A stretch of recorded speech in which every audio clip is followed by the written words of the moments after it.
We did this study in rhesus monkey model to understand how the special sets of genes we call mitochondrial genes are inherited, so basically from parents to children. And so because of the mitochondria only passed through mother's eggs, the father's sperm does not contribute. So that makes it very interesting set of genes to understand.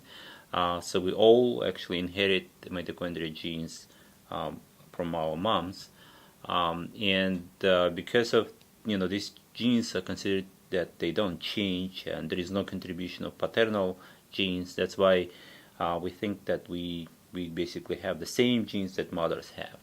But in reality, the mitochondrial genome highly basically susceptible to change, and sometimes the children may have a slightly different genes than the mother. And the idea is that it happens somewhere in the egg, this kind of mutation type. But mutations happen at very, very low degree. From the egg we get sometimes up to 500,000 copies of mitochondrial genes. And mutations could be only in very low percentage of these genes.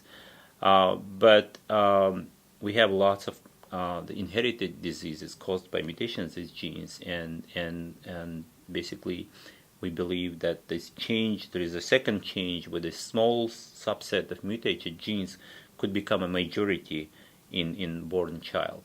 So our study was done in the monkey to understand where this switch occurs and how it occurs. And we created kind of experimental eggs when we basically put into one egg two different mitochondrial genes from two different subspecies of monkeys. And then we'll look at the early embryo development as well as later in offspring, what genes they inherited from this mixture of 50-50%. And we were surprised to find that actually offspring, most of the time they switch from initial 50-50 of mixture of these two different genomes. They either become completely one type or another. And so we found that this switch occurs at very, very early during embryo development. Actually, within few days of embryo development, these kind of genes, they don't like to be together within one cell, so they kind of partition in different developing embryo cells in different degrees. And at the end, there are cells with 100% of one genome or 100% from another.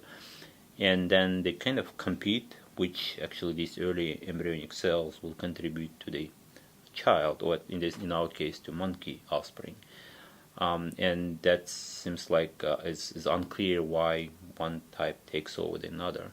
But it seems like it's evolutionary mechanism. This is how probably the mitochondrial genome evolves. It likes to change it because everything that doesn't change has no probably evolutionary meaning. So that's why mitochondrial genome kind of makes up for lack of this paternal contribution by quickly switching from one gene to another.